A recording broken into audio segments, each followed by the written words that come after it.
Sekarang saya akan menulis sebuah pengakuan. Pengakuan ini mungkin pengakuan yang pertama dan kali terakhir. Begitu berat untuk menulis pengakuan semacam ini. Saya tak bisa menerangkan dengan jelas mengapa. Saat ini kenang-kenangan itu sangat menguasai diri saya. Seakan-akan kenangan itu sudah menjadi satu dengan darah saya dan meracuni segenap daging tubuh saya. Saya jadi lemas karenanya. Perasaan semacam itulah yang mendorong saya untuk menulis pengakuan ini. Setelah selesai ditulis, maka pengakuan ini akan saya simpan di dalam peti rahasia supaya tak akan dibaca oleh siapapun. Pertama, saya menulis pengakuan ini sekedar untuk meringankan tindasan-tindasan perasaan. Kedua, saya kandung niat untuk mempersembahkan tulisan ini kepada Ahmad Karnain yang sangat saya cintai, meskipun saya sadar bahwa ia tak akan bisa lagi membacanya karena telah lama dikandung oleh bumi. Pagi tadi, ketika duduk di beranda depan rumah, saya melihat bahwa pohon kemuning telah berkembang. Setiap kali kemuning itu berkembang, kenangan saya kepada Karnain selalu lebih kuat daripada biasanya. Sebab, waktu dahulu ia kali pertama menyatakan cintanya kepada saya, pohon kemuning itu sedang berkembang pula.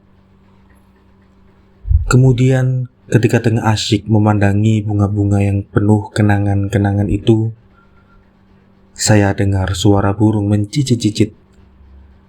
Setelah saya perhatikan, ternyata ada sepasang burung madu yang berwarna merah meloncat-loncat di antara reranting kemuning itu, sambil asyik membuat sarang.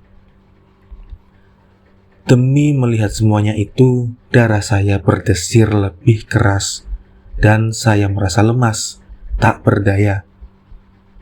Kejadian itu tepat seperti apa yang terjadi saat abu jenazah Karnain yang gugur di Burma dibawa pulang kemari ke kota Klaten yang kecil ini.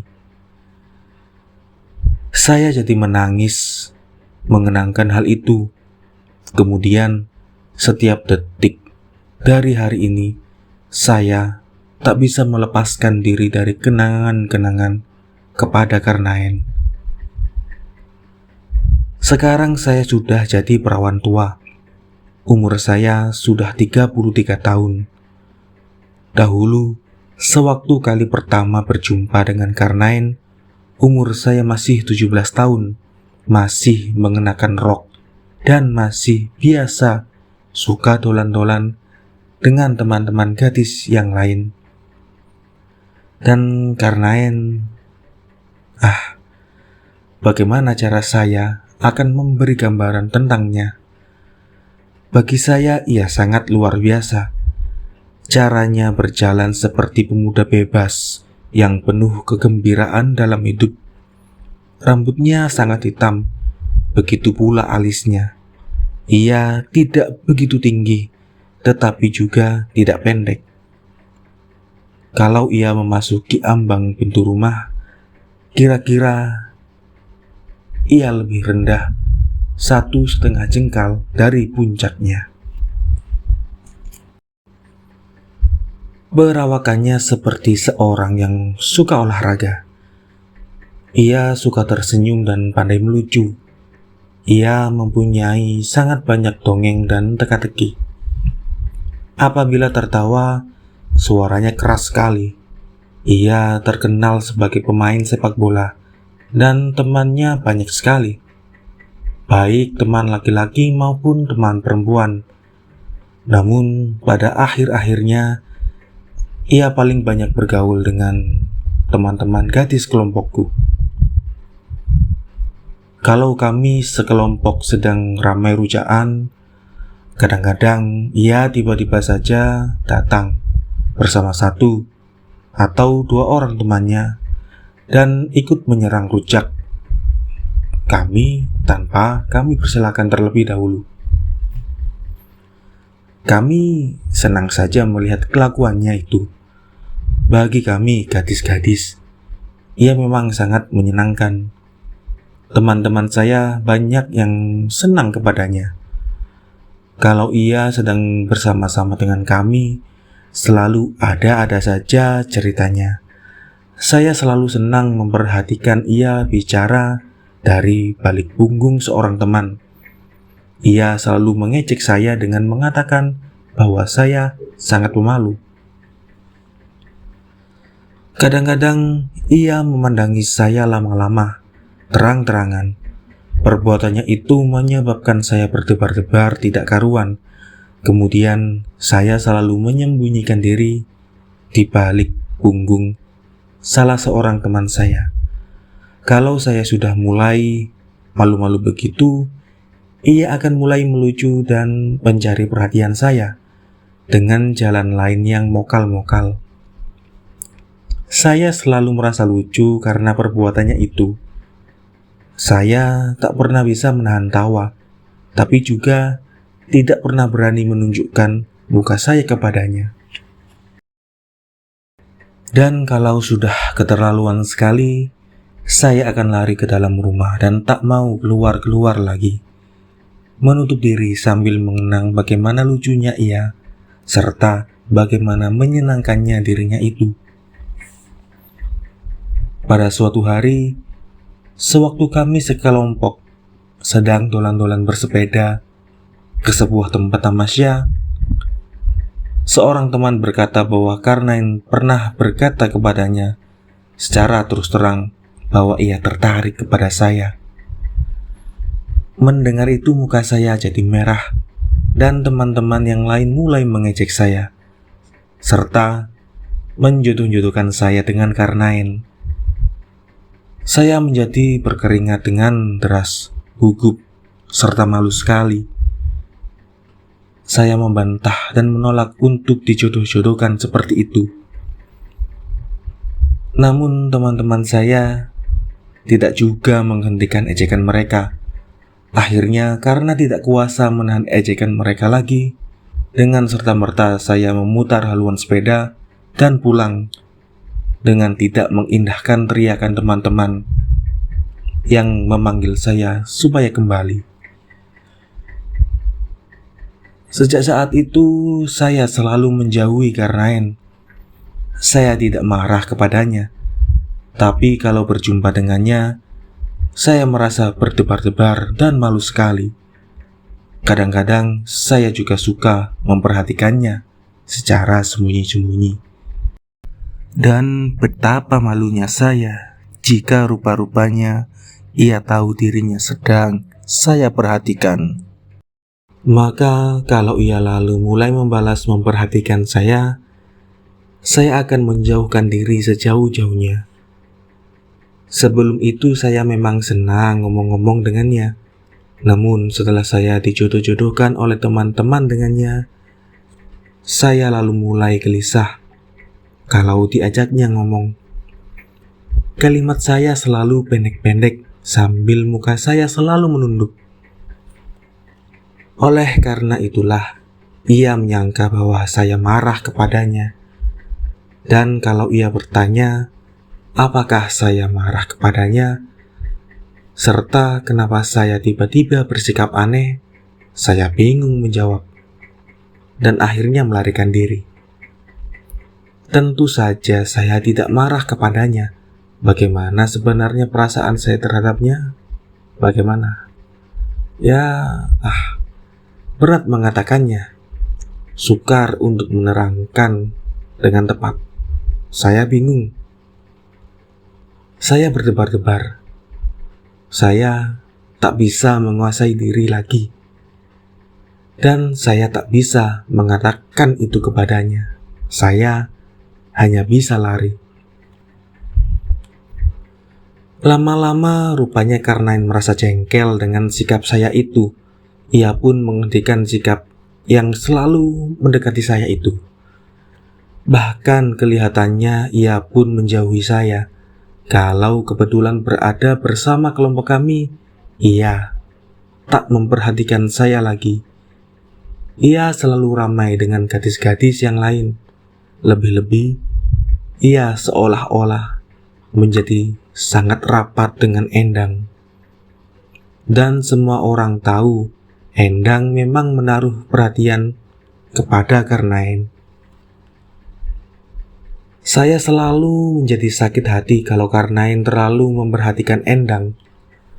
Muka saya lalu mengerut.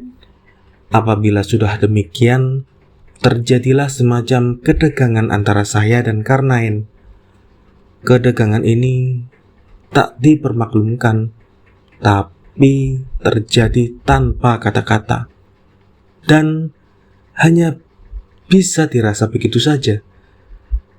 Saya menunjukkan muka masam dan sikap marah yang demonstratif, sedangkan Karnain menunjukkan muka yang menjengkelkan dan sikap acuh tak acuh yang demonstratif pula. Sandiwara semacam itu berjalan lama juga. Selama itu, bagi saya Karnain sungguh menjengkelkan sekali. Namun, saya tak bisa menghapuskan ia dari lamunan. Justru karena kejengkelan itu saya lalu menjadi terkenang-kenang akan ia. Saya merasa malu kepada diri sendiri karena itu. Pada suatu hari, ketika sedang duduk belajar di bawah pohon kemuning di depan rumah, tiba-tiba saja saya lihat Karnain sedang berdiri di depan saya. Saya tak menyadari kedatangannya. Waktu itu ayah bundaku sedang tidak berada di rumah. Keadaan rumah sangat sunyi. Saya jadi sangat terkejut karena kedatangan Karnain yang tiba-tiba itu. Kemudian datang pula rasa takut saya. Saya berdebar-debar. Tetapi tiba-tiba ia bersuara. "Jangan takut. Jangan gelisah. Barangkali kedatangan saya telah mengejutkanmu. Saya menyesal sekali." Perkataan-perkataannya dan suaranya menyejukkan hati saya. Ia tersenyum dan saya membalas senyumnya. Ia bersuara lagi. "Kau tak berkeberatan saya mampir sebentar, kan?"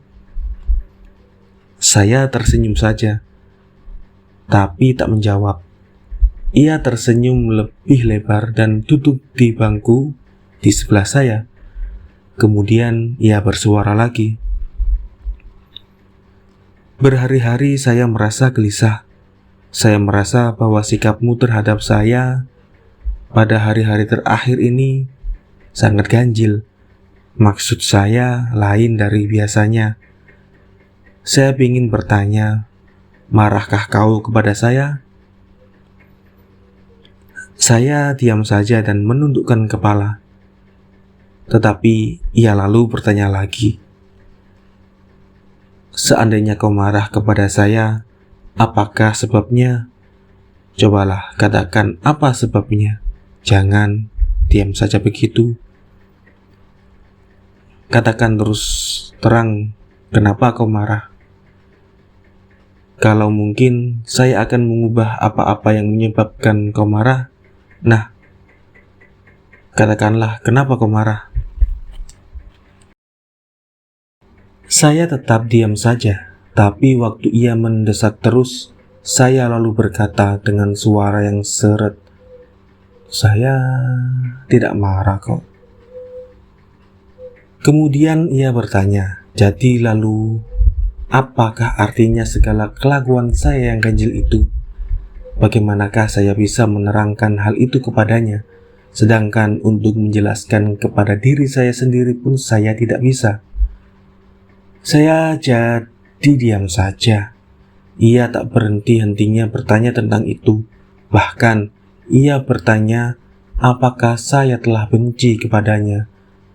Atas pertanyaan itu saya tak bisa menjawab apa-apa. Saya cuma memandang kepadanya dengan pandangan yang menunjukkan bahwa saya tidak benci kepadanya.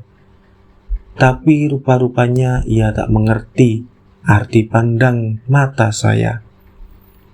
Dan lama-kelamaan tampak bahwa ia sendiri telah menjadi bingung oleh pertanyaan-pertanyaannya sendiri. Ia berdiri, lalu berjalan mondar-mandir di hadapan saya. Akhirnya, setelah berhenti sebentar dari pertanyaan-pertanyaan yang tak bisa saya jawab satupun itu, ia bersuara lagi. Baiklah, bagaimanapun sikapmu kepada saya akan menerangkan kepadamu bahwa saya sangat mencintaimu.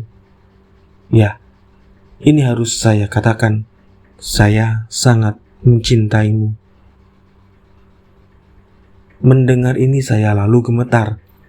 Saya merasa setengah pingsan dan kurang bisa sadar. Apakah saya masih bisa bersinggung dengan bumi? Kemudian ia memegang tangan saya dan bersuara lagi. Katakanlah, apakah kau juga membalas cinta saya? Katakan. Pertanyaan itu diakhiri dengan mencium telapak tangan saya. Saya merasa geli dan segenap bulu-bulu saya berdiri karenanya. Ketika perbuatannya itu diulang lagi, saya jadi sangat lemas. Segera saya menarik tangan saya dan lari ke dalam rumah sambil mengunci pintunya. Karnain berteriak-teriak memanggil saya, tapi saya tak mau keluar lagi. Ketika sudah agak lama mengintipnya dari jendela, saya lihat ia masih berdiri sambil menatap pintu tanpa berkedip. Sedang bunga-bunga kemuning di halaman tengah terserak di antara daun-daunnya yang hijau. Saya merasa kasihan kepadanya.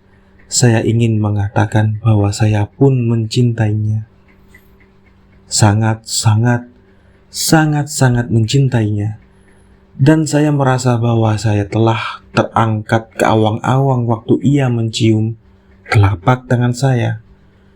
Seharusnya ia tahu itu. Saya tak usah mengatakannya. Saya tak tahu bagaimana mengatakannya.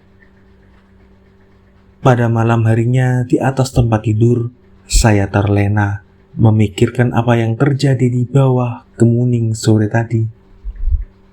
Bayangkanlah, Karnain, pemuda simpatik yang banyak dipuja oleh gadis-gadis di dalam hati mereka, telah menyatakan cintanya kepada saya.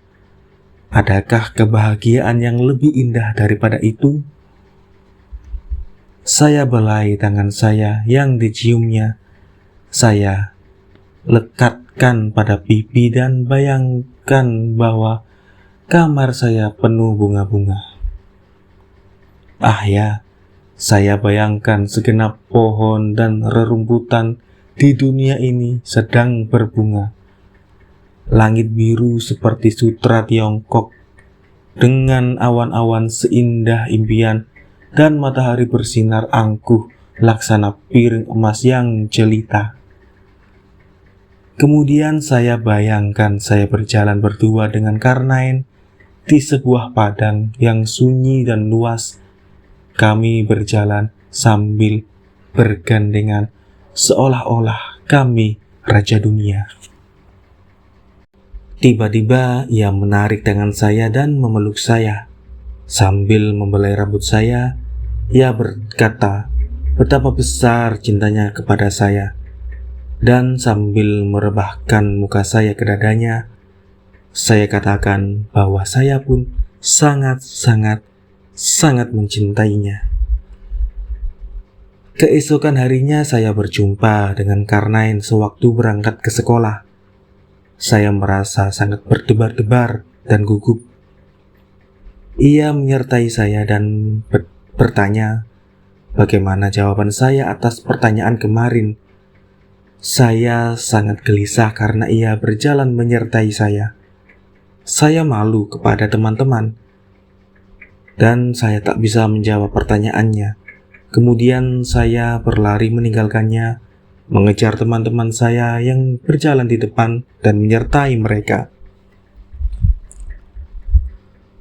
Waktu pulang dari sekolah, saya lihat Karnain di gerbang sekolah menanti saya dengan sepedanya. Saya sangat gelisah melihatnya. Saya tak berani keluar. Teman-teman saya sudah mulai mengganggu saya. Saya menjadi malu sekali. Namun tiba-tiba kami semua terdiam karena kami lihat Karnain melambaikan tangannya memanggil Endang. Mereka berdua ngomong-ngomong dan tertawa-tawa sebentar dengan mesranya. Kemudian keduanya pergi, dengan Endang dibonceng oleh Karnain. Melihat itu, kerongkongan saya serasa tersumbat dan saya hampir menitikkan air mata. Hati saya panas sekali. Selain itu, saya juga merasa sangat tersinggung di depan teman-teman. Rupanya Karnain sangat tersinggung oleh sikap saya tadi pagi, dan saya pun menjadi marah kepadanya karena sikapnya siang itu di sekolah. Sejak itu, kami bersikap bermusuhan. Kalau kami berdua berjumpa, saya menunjukkan kemarahan. Sedang ia menunjukkan sikap acuh tak acuh yang sangat menjengkelkan sekali. Maka bila sudah malam dan sudah berbaring di tempat tidur, saya selalu diliputi perasaan yang pedih dan kesal. Kenapa semua ini bisa terjadi? Bukankah ia mencintai saya dan saya mencintainya? Namun kenapa mesti terjadi hal yang berbelit-belit begini? Haruskah saya dengan terus terang mengatakan kepadanya bahwa saya pun mencintainya? Bukankah seharusnya ia tahu hal itu tanpa saya katakan? Seharusnya ia tahu bahwa saya tak kuasa mengatakan kalimat itu. Apakah kelakuan saya dianggap ganjil? Kalau demikian halnya, saya pun tak bisa dengan jelas mengatakan apakah sebab-sebabnya. Bagi saya, ia serupa api yang indah di dalam gelap malam yang sepi. Bila didekati terasa hangat dan nyaman. Namun bila terlalu dekat, saya takut kalau terbakar. Mengapa sesulit ini jalan yang harus saya tempuh? Saya sangat berduka cita karenanya. Segala duka cita saya ceritakan kepada Tuti, satu-satunya sahabat karib kepercayaan saya. Saya berterus terang kepadanya bahwa saya sangat mencintai Karnain, namun saya sangat bingung dan gelisah. Tuti menghibur saya dan mengatakan bahwa saya harus tabah dan percaya bahwa semua pasti akan beres. Saya lalu terhibur oleh kata-katanya. Rupanya, tanpa sepengetahuan saya, segala pengakuan saya kepada Tuti disampaikan kepada Karnain, kemudian akhirnya tersiar kepada semua teman. Saya tak tahu bagaimana hal itu bisa sampai tersiar kepada teman-teman. Menurut Tuti, hal itu terjadi karena Karnainlah yang bercerita kepada teman-temannya bahwa saya pun mencintainya. Ia berbuat begitu terdorong oleh kegembiraannya. Walaupun begitu, saya tak bisa membenarkan hal itu. Saya jadi merasa kehilangan muka. Saya malu sekali bila teman-teman mulai menggoda saya mengenai hal itu. Kalau berjumpa dengan Karnain, saya terpaksa bersikap dingin karena malu terhadap teman-teman. Sebaliknya, Karnain makin berani mendesak saya.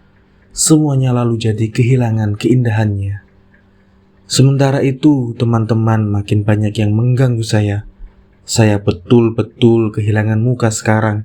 Lebih-lebih, Saya tak bisa menahan malu lagi kalau ada teman-teman laki-laki yang menyindir-nyindir cinta saya terhadap Karnain. Dalam keadaan begitu, saya lalu merasa bahwa diri saya telah menjadi rendah dan murah sekali. Akhirnya, ketika sudah tak dapat menahannya lagi, dengan marah, saya menerangkan kepada mereka bahwa berita saya mencintai Karnain itu bohong belaka. Malahan saya tambahkan bahwa saya sangat benci kepada Karnain dan tak mungkin Karnain akan bisa mendapatkan saya. Sebentar saja omongan saya itu lekas tersiar di kalangan teman-teman dan akhirnya sampai kepada Karnain. Saya tak menyadari apa yang akan terjadi dan saya memang tak mempedulikannya. Saya tengah diliputi alam yang gelap. Saya memang sudah gelap mata. Saya tak bisa tahan melihat harga diri saya telah turun serendah itu.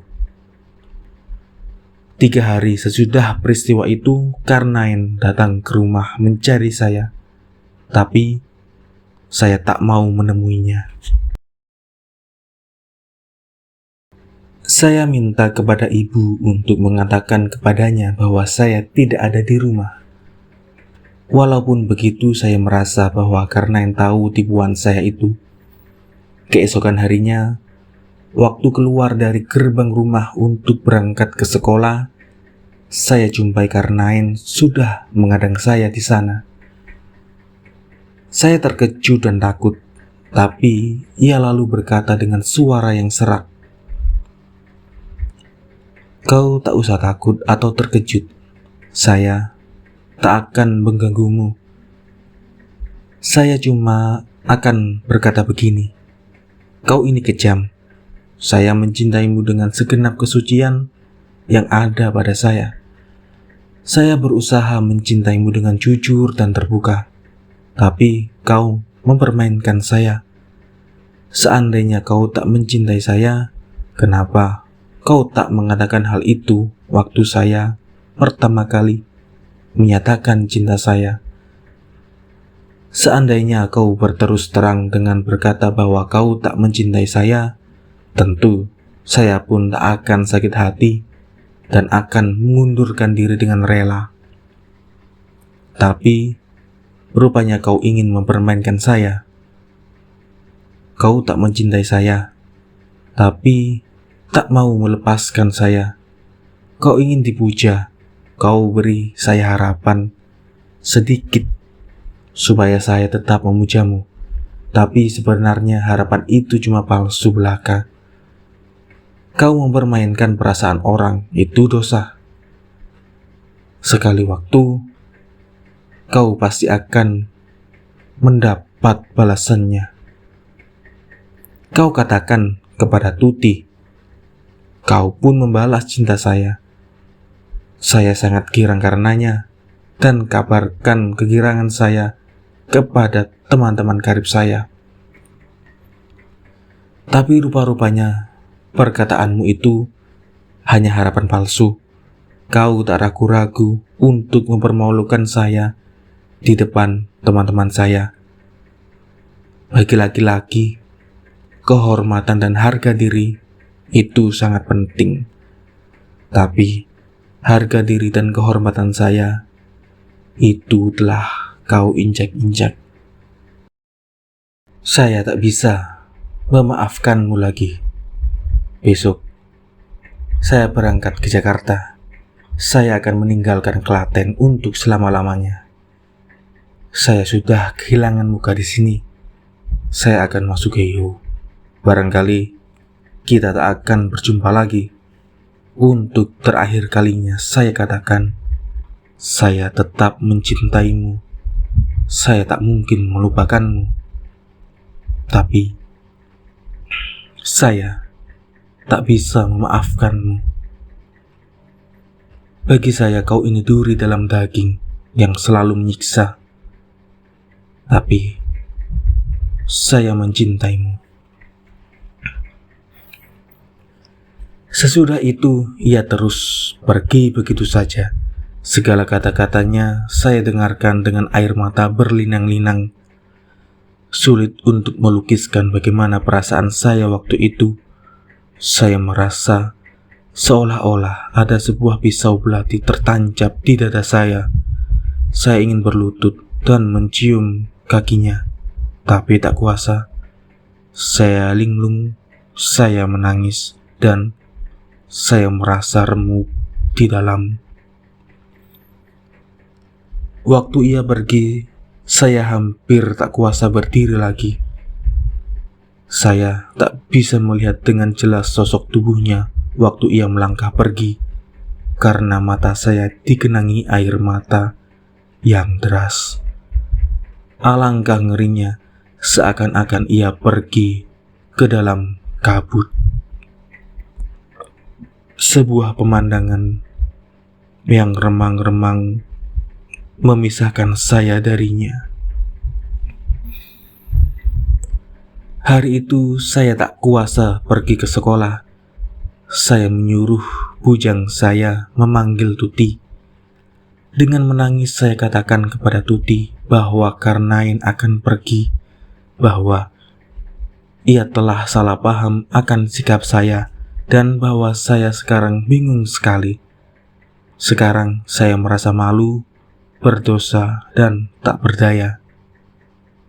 Sebagaimana dahulu, Tuti juga menyabarkan saya dan mengatakan bahwa semuanya akan beres.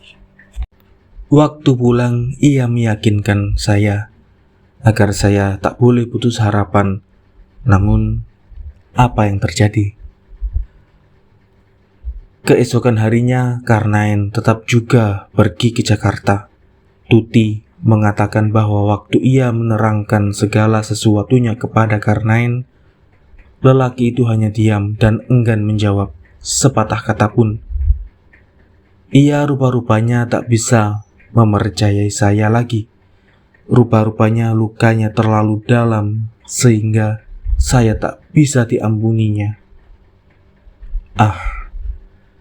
Kenapa saya mesti menelan racun duka sepahit ini? Kenapa sampai terjadi salah paham yang membawa laknat ke dalam hidup saya ini? Saya mencintainya. Saya sangat mencintainya. Namun, sebuah tenaga gaib menyebabkan saya tak berdaya untuk mengucapkannya. Saya sangat lemah. Walaupun begitu, saya tak bisa melupakan Karnain. Ia telah menyumpahkan cinta yang ikhlas dan suci kepada saya. Saya pun dalam hati akan menyumpahkan sebuah cinta yang suci dengan kesetiaan yang ajaib untuknya. Saya akan menantinya. Entah kapan ia akan kembali, saya akan tetap menantinya. Saya tak kuasa mengucapkan cinta saya kepadanya, tapi saya akan membuktikan betapa besar cinta saya kepadanya. Saya menanti, dan menanti. Namun, apa yang terjadi? Orang mengabarkan bahwa ia masuk Heiho, kemudian dikirim ke Burma. Akhirnya, setelah 1 tahun, ia pulang ke Klaten sebagai abu. Ia telah gugur di Burma. Saya tetap menjadi miliknya. Pulang sehat, cacat, atau mati, ia tetap kekasih saya. Dan sebagai bumi yang hanya mengenal satu matahari, hati saya pun hanya mengenal satu kekasih. Karnain telah memiliki hati saya dan saya tak kuasa melepaskan diri darinya. Usaha ayah bunda untuk mengawinkan saya selalu saya tolak. Dalam hati, saya merasa sudah bersuami. Abu Karnain adalah suami saya. Saya sangat patuh, berbakti, dan setia kepadanya. Seorang istri yang baik selalu memasakkan makanan yang enak-enak, menjahitkan sapu tangan yang bagus untuk suaminya. Dan saya tiap malam Jumat selalu mengantarkan bunga-bunga yang harum ke makam Abu Karnain, suami saya.